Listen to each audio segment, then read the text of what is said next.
Ошол түнү Сагалы жалгыз кызын өлүмдөн куткарып калганы үчүн Жоодарга кайра ыраазычылык айтып, колун кое бербей кыса кармап, боз үйүндө берерге ашым таппай барбалактап турду. Жоодар аны күбө катары сурак берет демиш болуп, караколго карай алып кетти. Жигиттин көздөгөнү казынанын сырын билүү эле. Түз эле сураса, Сагалы ГПУнун кызматкерине эч качан сырын ачпасын Жоодар жакшы түшүнөт эле. Кыйнап же коркутуп билсе да болмок, бирок антүгө абери жол бербеди. Акыркы күндөрү Жайнагүлдү жактырып калганы өзүнүн моюнга алгысы келбесе да, жүрөгү сезип жаткан. Эгер тагдыр буйруп, ал кызга үйлөнүп калса, кийин кайнатасынын бетин кантип карайт эле? Опузалап алтынын тартып алганмын, деппи? Кызын куткаруу менен аксакалдын ишенимине кирди, бирок казына тууралуу айтууга бул жетишсиз эле. Жигит оперативдик ишти тездетүү үчүн ГПУнун сыналган ыкмаларын колдонууну чечти. Адатта агентти вербовка кылуу үчүн кеминде 15 ирет жолугушуу керек болсо, Жоодар бул аракетти Москвадан атайын экспедиция келгенче бүтүрүүнү болжоду. Ал Сагалыны колго түшкөн бир нече басмачылар менен кошо ОГПУнун Каракол кантондук бөлүмүнө алып келди. Сагалынын сурак бөлмөсүндө калтырып коркуп жатканын көрүп, Жоодардын ишеними бекемделди. Күнөөсү жок адам мынчалык коркпойт, демек казынасы бар. Аксакал ага жалдырап, жардам күткөндөй мелтирей карады. Жоодар аны тааныбаган кишидей сууз карап, атүгүл ачууланган түр көрсөтүп, сыртын салып койду. Ушинтүү менен жигит ага бирде жакшы, бирде жаман мамиле кылып, адамдын эркин сындыра турган атайын ыкманы колдонмой болду. Сагалыны камерага өзүнчө бөлүп каматты. Камагандан кийин чымыр денелүү, улгайган күзөтчүгө жакындап кулагына шыбырады. Бул абышканы биз келгенче ачка койгула. Күнүмдүк тамагын тизмеге жазып, бирок алдына койбогула. Бир гана суу берип, кээде гана тамактандырып тургула. Бирок байка, ачкадан өлүп калбасын. Күзөтчү ичинен күрсүнүп, тамак берсе, бирок ачкадан өлбөсүн. Өзүн эмне деп буйрук берип жатканын түшүнбөгөн мындай чычкактарды ОГПУга эмнеге алышат, билбейм. Дагы Фрунзеден келген имиш, деп нааразы болуп койду. Бир нече күндөн кийин Жоодар Анохин менен Кой каптагы Аман Баракановдон калган жоокерлерди колго түшүрүп кайтып келген кезде Сагалынын үлдүрөп, ачкачылыктан азабын тартып олтурганын көрдү. Коон бышып калган экен, деди ал алаканын ушалай. Бул анын агент менен байланыш түзүүгө мезгил келиптир деген эле. Жоодар Сагалыны камактан убактылуу чыгарып, Караколдун борборундагы эски, жергиликтүүлөр тамагын мактап жеген уйгур чайканасына алып келди.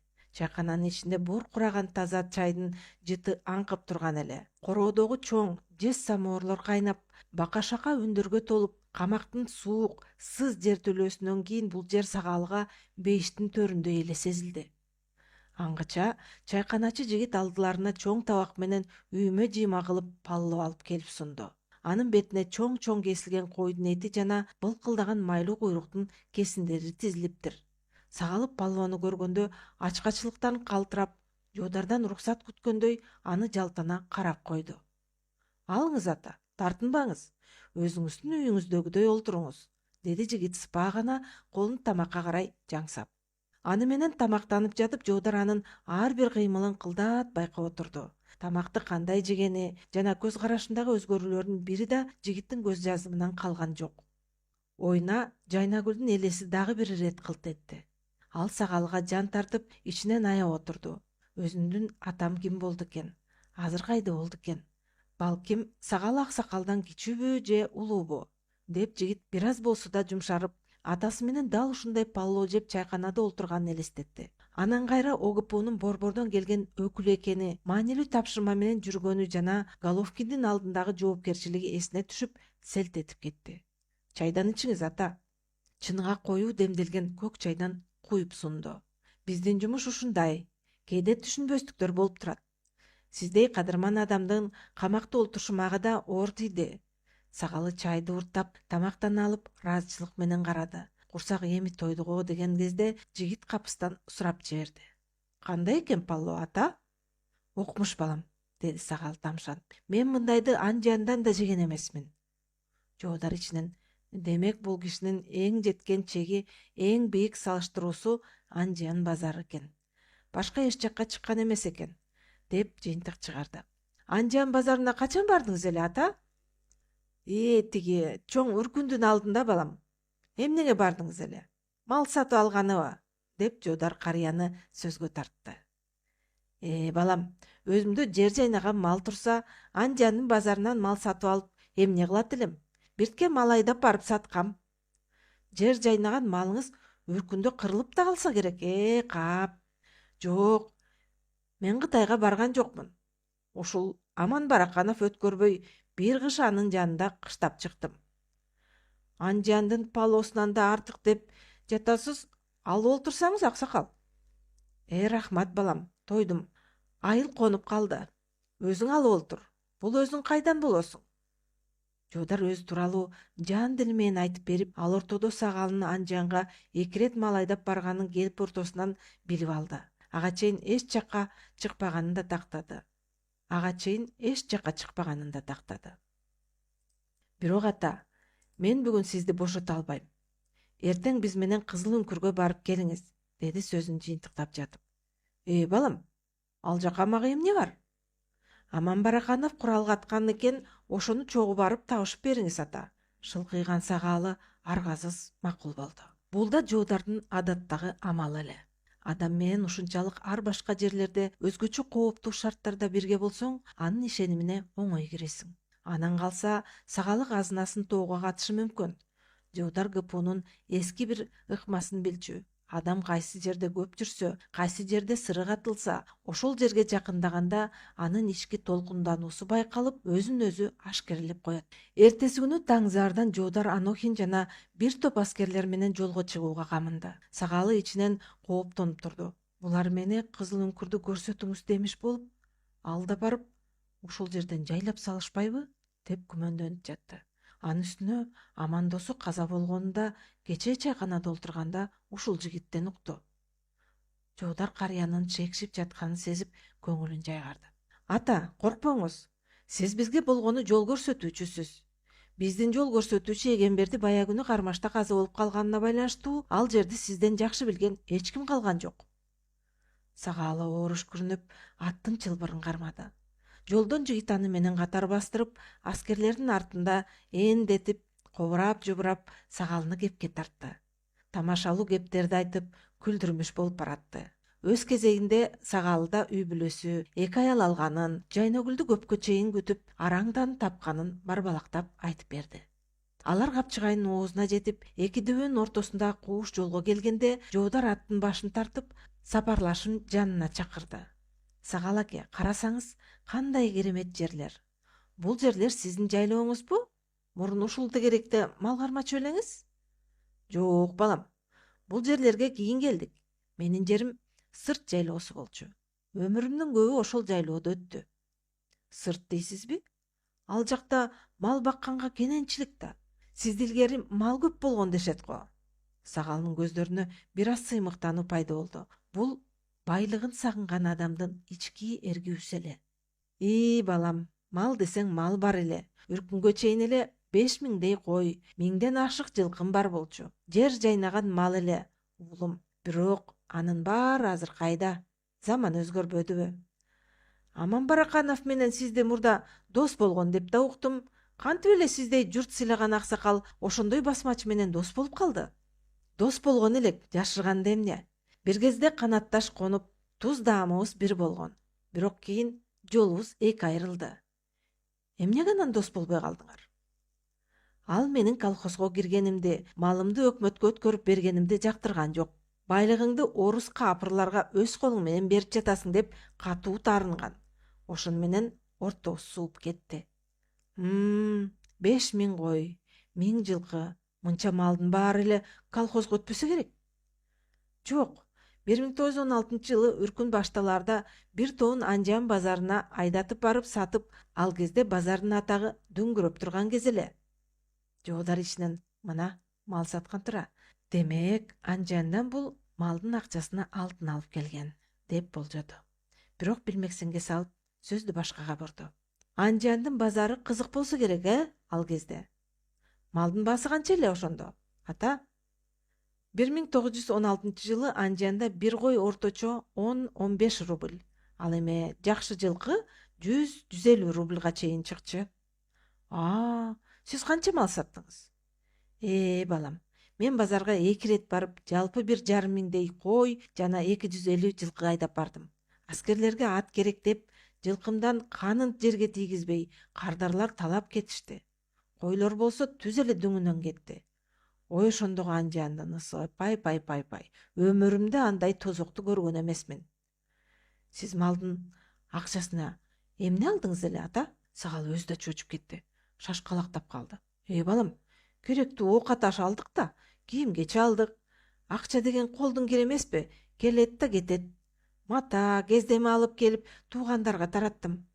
Ооба, келет да кетет, туура айтасыз, деп атын темген жоодардын ичинен күлкүсү келип. Мата, 1,5 миңдей кой менен 250 жылкынын пулуна мата алса, бүтүндөй Ферган өрөөнүн калкын кийинтип иймек эле го. Хе. Анан аны мактап койду. Колуңуз ачык киши экенсиз да, аксакал. Болду, деди ичинен. 1916-жылдагы Анжан базарында биринчи рет мал айдап барганда 500 кой жана 100 жылкы, экинчи сапарында 1000 кой жана 150 жылкы. Демек, эсеп мындай, деп жуудар ичинен койлор орточо алганда жалпы 18 000 рубль болгон, жылкылар орто эсеп менен 32 500 рубль. Жалпы суммасы 50 500 падышалык алтын рубль деп коелу. 1916-жылы кагаз акча кунсуз болуп, мындай ири соода бир гана алтын монеталар менен бааланган. Бир даана 10 рубльдык алтын монета, червонестин таза алтынынын салмагы 7,74 грамм. 50 500 рубльды 10го бөлсөк, 5050 даана алтын монета.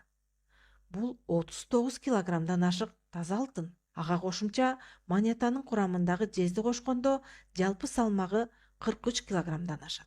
3 футтан ашык накты алтын болушу мүмкүн, деп болжолдогон жоодар бүйүрү кызып, элеп-желеп болуп кетти. Мынча алтынды сагалы жайлоодогу кайсы асканын коңулуна же карагайдын түбүнө жашырды экен. Ал эми баарын такташ үчүн жакындай түшүп, көзүнө тике карап, эң акыркы суроону узатты. Ата, бир нерсеге таң калып жатам да. Сиз Анжандын базарында 1500 кой, 250 жылкы саттым дебедиңизби? Малдын пулун Николайдын червонестери менен эсептедиңизби же көк кагаздар менен? Сагалы бул суроону күткөн эмес эле. Ал бир саамга селт этип, тизгинге колу карышып, тамагын кырып алды. Жooдар аны дем алуусу тездеп, көзүнүн кареги бир аз кеңейгенин дароо байкады. Бул адам калпайтаарда же өтө маанилүү сырды жашыраарда боло турган кадимки кубулуш эле. Балам, сагал көзүн ала качып, сөздү алыстан баштады. Анда кагаз да бар эле, алтын да бар эле. Биз негизи кагаз алдык. Кагаз акчаны таңгактап беришкен, кийин ошол акчалар өкмөт алмашканда куну түшүп кетип жарабай калбадыбы?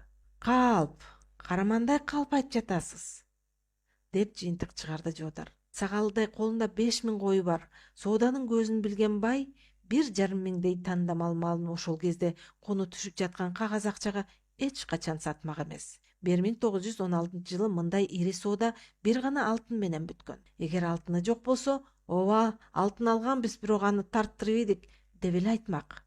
Ал эми кагаз акча алдым деп өзүнүн байлыгын атайлап азайтып жатканы алтындын азыр деле бир жерде катылуу экенин эң чоң далили. Жоодар билмексенге салып, башын ийкеп койду. Кап, ата, кап. Соодагерлер сизди алдап кеткен тура. Ушунча малдын пулу кагаз менен күйүп кеткени өкүнүчтүү. Жок дегенде мата алып калганыңыз эле жакшы болуптур. Сагалы жеңилдей түшкөндөй өшкүрүнүп, атын алды да бара жаткан аскерлерге куйрук улаш жөнөп калды. Кызыл үңкүрдөн келгенден кийин жоодар ОГПУнун расмий бланкын алып, аны өз колу менен толтурду. Бул Сагалынын Аккуу деген жашыруун ат менен агенттик тармакка каттоо барак эле. Ага чейин Сагалынын азыр республикада колдонулуп жаткан латын арибин билбей тургандыгын жолдон тактап алган.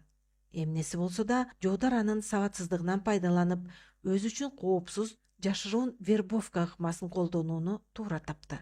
Анткени азыр маалымат бербеген адам совет адамы эмес деп катаал принцип өкүм сүрүп турган. Жигит тил каттын үстүнө жашыруун аты Аккуу, лебедь деп жазып жатып, бир саамга токтой калды. Сырттан караган адамга бул ОГПУнун катаал кызматкеринин иши эмес, кандайдыр бир акындын кыялындай сезилмек. Эмнеге Аккуу? Деп сурады ал өзүнөн өзү. Бул зыяш досумдун эргигенде жазган ырын окшоп калат го. Анын көз алдына Жайнагүлдүн ак жуумал жүзү элестеди. Кыз сагалынын үй бүлөсүнүн жалгыз акуусу. Ай мейли, кыздын урматына акуу деп жаза берейинчи, деди ичинен. Мен Сагалы Нарбозов.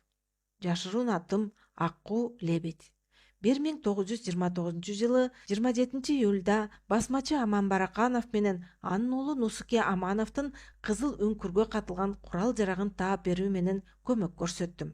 Эми ушул тилгаттын негизинде басмачылардан калган казынаны табуу үчүн өз ыктыярым менен Жоодар Иманбаевдин түздөн түз көзөмөлүндө иштөөгө макулдугумду берем. Ошондой эле Ленин колхозундагы советтерге каршы аракеттер жана мыйзамсыздыктар тууралуу маалыматтарды Иманбаевке берип турууга жашыруун кызматкер Сексот ОГПнун секретный сотрудниги катары иштешүүгө макулдугумду берип кол койдум, деп жазды өз колу менен. Аксакал, сизди азыр эле бошотом, деди ал алыскы жолдон чарчап эзилип келип олтурган Сагалга жайдары карап. Бирок бир шарт бар. Мага сиздин тил катыңыз керек. Бул мен басмачы эмесмин. Мындан ары өкмөткө зыянымды тийгизбейм жана кызымдын келечеги үчүн тынч жашайм деген убадаңыз. Эгер эртең бирөө келип сизди кайра камайбыз десе, мен ушул кагазды көрсөтүп, ал киши мага тил кат берген, менин көзөмөлүмдө деп сизди коргоп калам. Сагалы чарчаган көздөрү менен Жоодарга карап башын ийкеди. Жаз балам, жаза бер. Менин басмачылар менен ишим жок экенин баары эле билет го. Жигит ага тил катты окуп берди. Бул жерде мен Сагалы Нарбозов басмачыларга эч канчан тиешим жок экенин тастыктайм. 1929 жылы 27 июлда басмачы Аман Бараканов менен анын уулу Нусуке Амановдун кызыл үңкүргө катылган курал жарагын таап берүү менен көмөк көрсөттүм. Мындан ары Ленин колхозунун тынч тургуну болуп, өкмөт менен партияга берилгендик менен кызмат кыларымды тастыктайм, деп жазылган. Анан кагазды ага сунуп жатып кошумчалап койду. Ата, мен бул жерге кыргызча жана орусча жаздым. А сиз астына өзүңүздүн бармагыңыздын изин сыяга малып туруп, бул жерге басыңыз. Атыңызды арабча эле жазып коюңуз.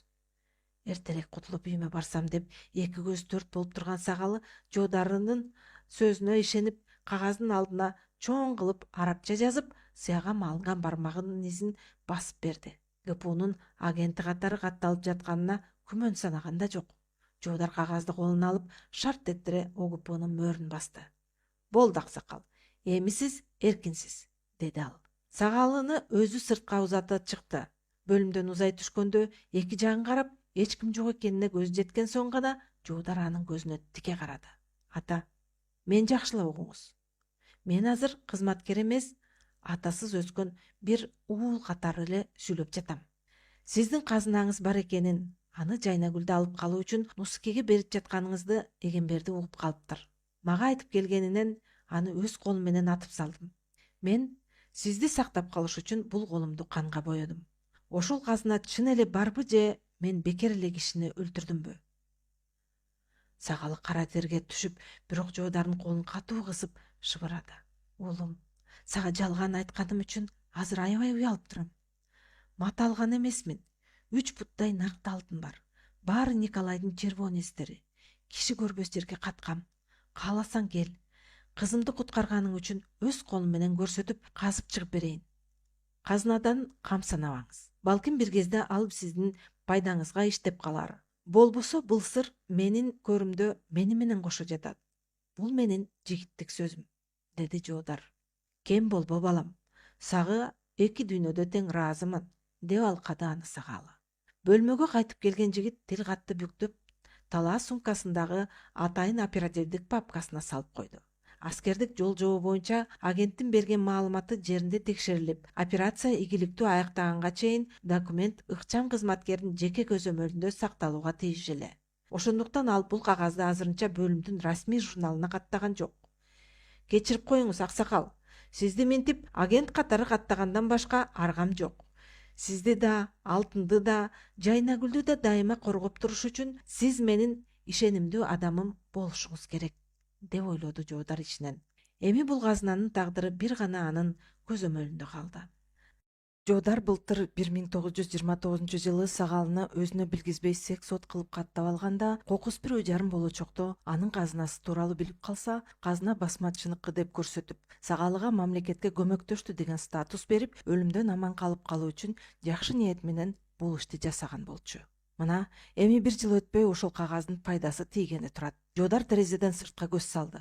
Чаңдуу жолдо катар-катар болуп чубаган унаалардын кербени боз адырдын тынчын алып өтүп бара жатышты. Сырттан караган адамга бул чек араны бузуп кирген кооптуу топту кармоого бараткан ири аскердик операциядай сезилмек. Бирок бул Головкиндин кылдааттык менен чийген спектакли эле. Башчы бул казынаны эч кимге билгизбей, ызы чуусуз алып кетүүнү каалады. Ал үчүн чек арага душмандар кирди деген жалган маалыматты таратып, атайын куралчан аскерлердин тобун жолго чыгарган. Аскерлер өздөрү да эмнеге бара жатышканын так билишпейт. Алар болгону буйрукту аткарып, белгиленген аймакты курчоого алышмак. Чындыгында бул куралчан күчтөр казына казылып жаткан жерге эч кимди жакындатпоо үчүн гана колдонулмак. Жигит машина чайкалган сайын чайкалып баратып, өзүн бул оюндун бир бөлүгү катары сезип, ичинен күрсүндү. Ал сагалынын алтындарын өмүр бою жер астында сактап калгысы келген, бирок анын кокустан кулак деп сүргүнгө айдалып баратканы жигитти тандоосуз калтырды. Головкин азырынча аны да сагалын да аман алып калууга убада берди, бирок бир катаал шарт менен гана. Жигит ал шартты эстеген сайын ичи туз куйгандай ачышып, жанын коерго жер таппай баратты. Ал алдыдагы карагайлуу бетти карап, арткы унаада келе жаткан сагалыны ойлоп коет. Болжогон жерге бир гана унаа келди. Чырактын алсыз жарыгы түн койнунда бүлбүлдөйт. Карагайдын түбүндөгү тамырлары дөңкүө чыккан жерди аскерлердин күрөктөрү казып жатканда, сагалы бир четте жоодардын жанында унчукпай турду. Күрөктүн учу сандыкка тийип тарс эткен үн чыкканда, жигит ага дагы бир ирет шыбырап эскертти. Ата, бул кадамыңыз сизди сактап калат. Азыр баарынын көзүнчө бул алтын эски досум Аман Баракановдуку. Мен аны Совет өкмөтүнө өткөрүп жатам, деп гана айтыңыз. Сагалы башын ийкеп терең үшкүрүндү. Алгыла балам, алгыла. Мен бул жук менен көп жыл жашадым. Эми эркин дем алгым келет. Бул алтын өкмөттүн керегине жарасын. Мага үй бүлөмдүн амандыгы, кызымдын бактысы гана керек. Чакан сандыктын кара кулпусун оор темир менен чаап, капкагын каңтара тартып ачышкан кезде, ичиндеги алтын червонецтер чырактын жарыгына чагылышып, айланага сыйкырдуу нурун чачты. Тургандардын көздөрү чекчейип, алтын касиетине арбалып, бир көз ирмемге дел болуп туруп калышты. Алыстан үкүнүн күбүлдөгөнү угулуп, жайлоодо таң супа салып келе жатты. Ошол түндүн эртеси Боз Адыр айылынын тургундарынын арасында окмуштуу сөздөр тарап жатты. Аны ким чыгарганы да белгисиз. ГПУнун аскерлери келип, бир машина алтын жүктөп кетиптир дейт. Айланайын, анча алтын кайдан табылыптыр? Ой, жок ой, антпей эле чек араны коркунучтуу кишилер келип, ошолор менен катуу кармаш болуптур дешти. Бир дары. Жайлоодон 2 чанач кымыз менен келе жаткан табылдыны аскерлер кармап алып, мылтык менен коркутуп, бизди көргөндүгүңдү оозуңдан чыгарсаң, энеңди 3 коргондон тантып коебуз дешиптир. Бирок табылды болсо келери менен бул тууралуу айылдагылардын баарына жайып ийиптир. Оозу бош болсо ошо да. Баарыңар туура эмес эле Ардекени айтып жатасыңар, эй. Чыңгыз хандын казынасы табылып, ошону түнү менен жүктөп кетишти деп уктум мен. Ха, кайдагы Чыңгыз хандын казынасы? Дөөрү бербегилечи. Жөндүрсөң, сени да ГПУга алып барып каматып салышпасын. Чыңгыз хандын казынасын ошол жерден таап жата бересиң анан. Ушинтип, ууду болгон айылдын эли бул окуяны унутпай көпкө чейин кеп кылып жүрүштү.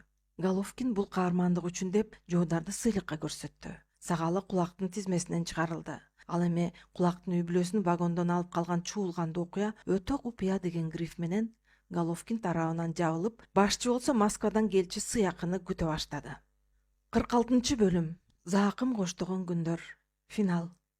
Василиса байбиче таң атпай туруп кудуктан чакасынын тең ортосуна чейин суу сузуп чыкты да, короосундагы тептегерек, ачык сары болуп ачкан теңге гүлдөрүн сугарып жатты. Күз келип калды деп ойлоду ал, таңкы сыдырымга денеси чыйрыгып. Терезенин дал түбүнө өскөн бир түп жаңгактын боорунда кулактары тик чийген тыйынчычка нары бери жүгүрүп, тостойгон көздөрү менен аны карап, адатынча таңкы саламын берип учурашкансып жатты. Белка, Белочка моя, а ну-ка иди ко мне, милочка, деп аны эркелете сүйлөдү байбиче. Бул дайыма ушул короодо жүргөн тыйынчычкан болчу.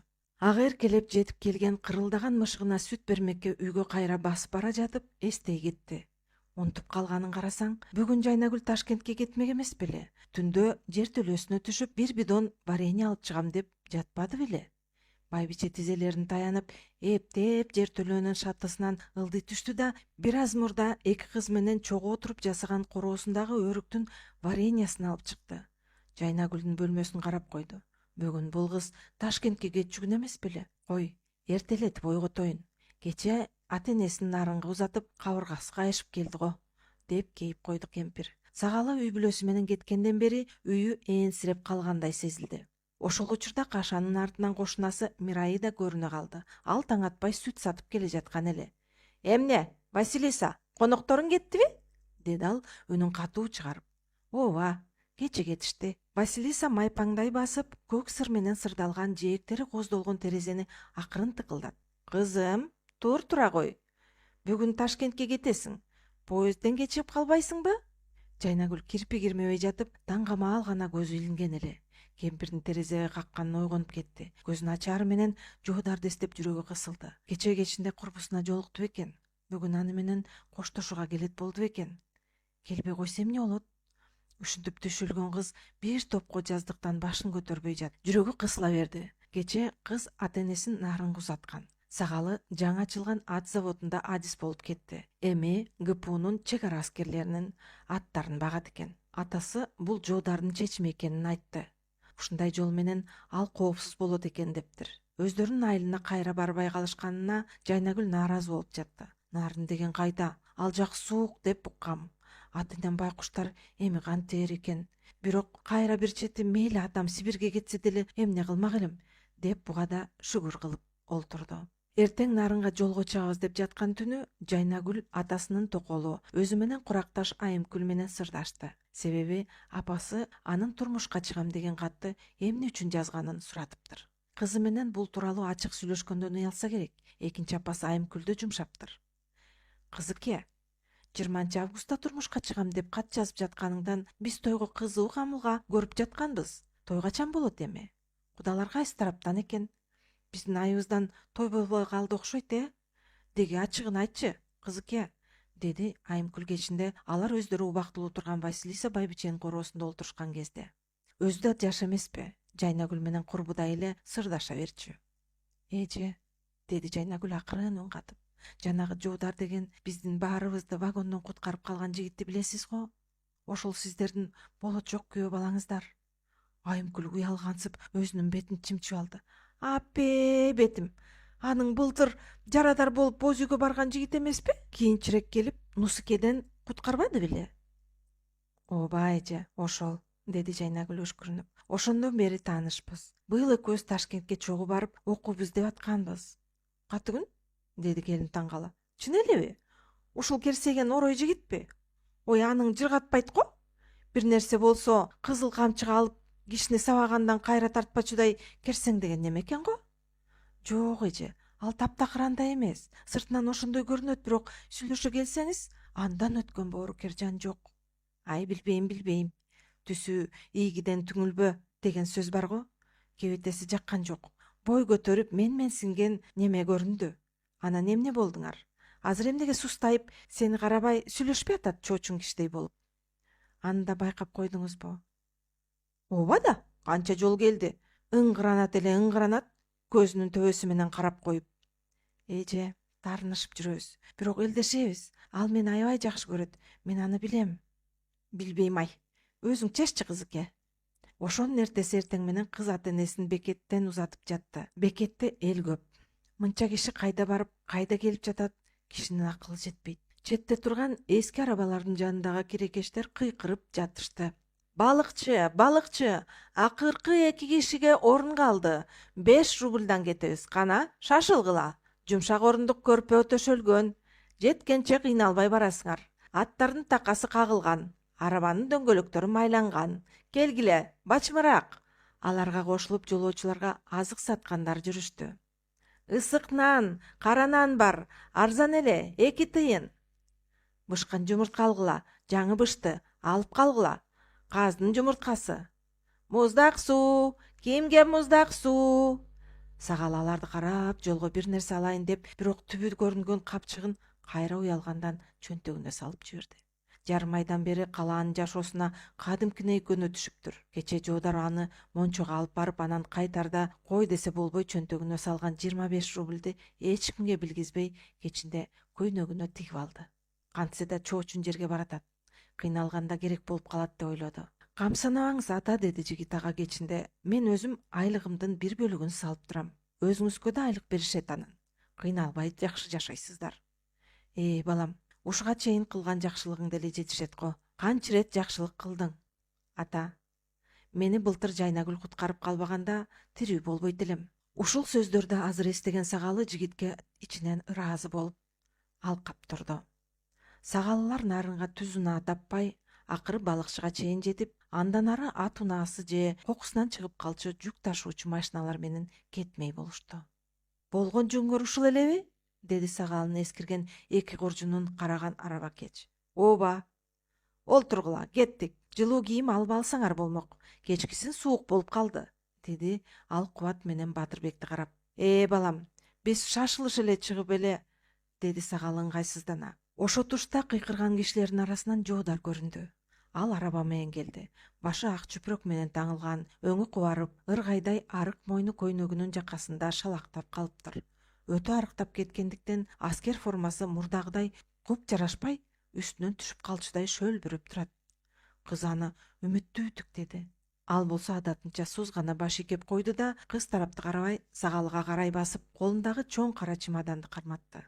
Ата, мында жылуу кийимдер, жолго деген бир аз азык түлүк бар.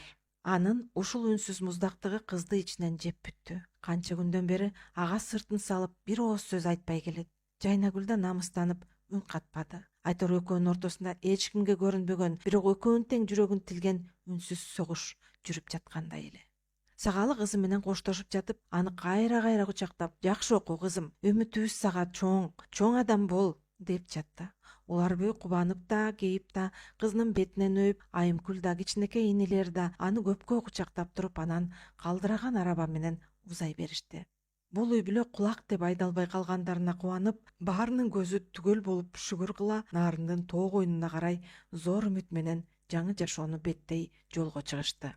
Сагалы менен акыркы ирет сүйлөшүп, ага акча берген жигит кыздын жанына үнсүз туруп калды. Жайнагүл бул тынчтыкты чебеленип бузуп жиберди. Жоодар, мени кечириңиз, деди Жайнагүл. Мен сизди Зибо тууралуу түшүнбөй эле капа кылып алыпмын. Эч нерсе эмес, деди жигит сузгана. Жашоодо андайлар боло берет. Биз экөөбүз эми кайра элдешпейбизби? Жок, деп кесе айтты жигит. Ушул бойдон жолубуз эки бөлөк болот. Жайнагүлдүн үстүнө бирөө муздак суу куюп жибергендей, денеси калтырак басып дирилдеп кетти. Кечээ эле кирпиги менен тең айланган жигиттин эмнеге мынчалык корс, мүнөзү муздак болуп калганын түшүнбөй айласы куруду. Турган ордунда сөз айта албай кекештенип селейди. Жоодар, антпесеңиз, мен эч жака кетпейм, Ташкентке да барбайм. Сиздин колуктуңуз болуп, ушул жерде калам. Биз той беребиз. Эч кандай той болбойт, деп кесе айтты жигит. Андай деп ойлобо, Жайнагүл. Сенин жолуң бөлөк болду, эркелебе. Атаң сени Ташкентте окусун деп канча курмандыкка барды. Ал казынасын берди. Ошону баалап койбойсуңбу? Кыз анын жанына барып колун кармайын дегенде, ал колун тартып алды. Мурун Жайнагүл көрбөгөн салкын, чоочун көздөр аны тиктеп турду. Жоодар, эмнеге мынтип жатасыз? Мен сени сүйбөйм. Бул менин жөн гана өзүң айткандай убактылуу көңүл ачсамбы деген оюнум болчу. Бирок андай болбой калбадыбы? Кап, деди жигит анын оозун ачыра сүйлөп. Кыздын оозуна сөз келбей турган ордунда селейди. Жигит ошол жерде чыйкылдап келе жаткан арабаны токтотуп, Жайнагүлдү ага түшүрмөк болду. Ушул кызды Васильев көчөсүндөгү номер 55-үйгө жеткирип коюңузчу, агасы. Жок, мен кетпейм. Сиздин жаныңыздан кетпейм. Жайнагүл, ушул балалыгыңды качан коесуң? Деди жигит. Сен арабага түшпөсөң, мен түшүп кете берейин. Менин күмүш билеригим кайда? Ал жок, мен аны башка колуктума салам. Мени унут, деп жигит токтогон арабага шарт түшүп жөнөп кетти. Мен сени баары бир күтөм, деп кыйкырды анын артынан Жайнагүл.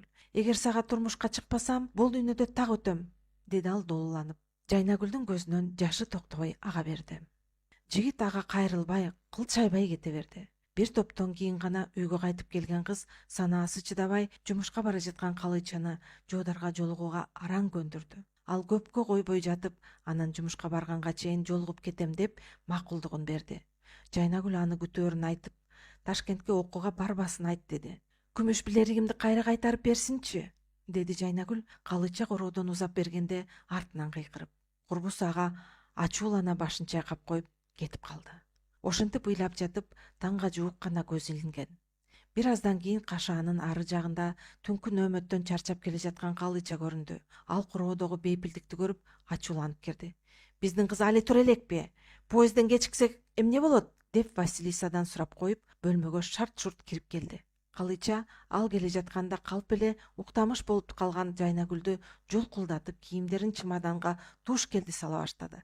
Чарчап турам, Жайнагүл, тезирээк кетчи, мени да бул азаптан куткарчы, деди ал өнү кардыгып. Корбуңа да ушинтип сүйлөйсүңбү, Калыча? Жоодарга кечинде бара алдыңбы? Жооп берчи, деп сурады Жайнагүл акырын башын көтөрүп. Бардым, бирок ал такыр башка адам болуп калыптыр. Сустайып, киши тааныбайт. Мен Жайнагүлгө үйлөнбөйм, окуусуна бара берсин. Акыркы жообум ушул, мени үйлөнөт деп күтпөсүн, издебесин, деп айтты. Бул сөздү укканда Жайнагүл томсоруп керебеттин четине шалак этип олтуруп калды. Көз алды тумандады. Акыркы үмүтү Калыча эмес беле? Күмүш билерикти да берген жокпу? Деп шыгырады кыз үмүтүн үзө албай. Жок, тез эле сүйлөшүп, терс бурулуп кетип калды. Чын эле берген жокпу? Жок дебедимби? Берсе мен эмне, катып алды деп жатасыңбы? Чын эле айтчы, жоодар эмне деди? Там калап айтып берчи. Өзү кандай жүрүптүр? Ой, бир күндө эле өзгөрүп кетти дейсиңби? Кечээки өзүң көргөндөй эле башы таңылган, кабагы суз, арыктап алган. Өзүң көрдүң го, кайра эле кишини эзип сурай бересиңби? Калыча булкуна сүйлөдү. Жайнагүл кыймылдабай катып калды. Эмне отурасың? Деп Калычаны кайра жемелей баштады. Кечигесиң азыр. Мен барбайм. Мен жоодарга жолугушум керек. Калычанын чыдамы түгөнүп кыйкырып жиберди. Сен дагы деле акмак экенсиң. Баарыбызды убара кылып бүтүрдүң. Бороондуу күнү эмне кычайт дечи эле? Ансыгандай сен эмне болуп атасың? Кетерде, поездга убакыт аз калганда жейит менен сүйлөшөм деп. Намыс деген деги сенде бар беле? Жайнагүл шолоктоп ыйлап кирди. Ушинтип чын эле келбей коебу? Келбейт. Ошол таарынткан бойдон бүттү. Бар, Ташкентиңе кет. Хирург болосуңбу же киши сойгуч болосуңбу, өзүң бил.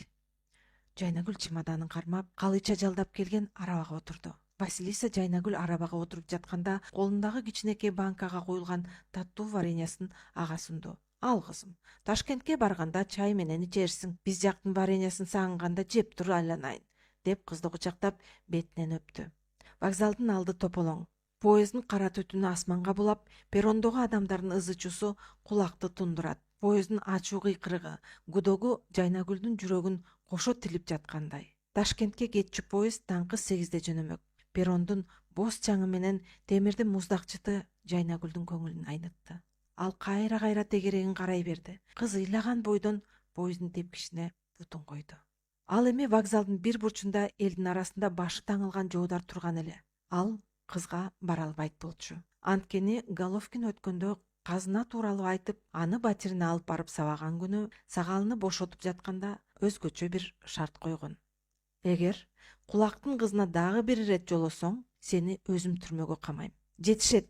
Экинчи ирет сени куткара албайм. Эгер сүйүүндү тандайын десең, сагалың да баарыңды кошуп каматып ийем, деген болчу. Поезд ордунан козголуп, дөңгөлөктөрү темирге урунуп, шакашук этип, бурулуштан көрүнбөй калганда, жоодар ичинен сызып, эрксизден Кафканын жазганын эстеди. Кечир мени, Жайнагүл. Эгер сени миллион адам сүйсө, бил, алардын ичинен эң артык сүйгөнү менмин. Эгер сени баары сүйбөй калса, анда жалгыз сүйө турганы менмин. Ал эми сени эч ким сүйбөй кала турган болсо, анда билип ал. Бул дүйнөдө мен жокмун, деп шыбырап көзүнүн жашын билгизбей ирмеп жиберди. Ошол күндөн баштап Жайнагүлдүн элеси Заакымга, ал эми жоодардын жашоосу ошол Заакым коштогон күндөргө айланды.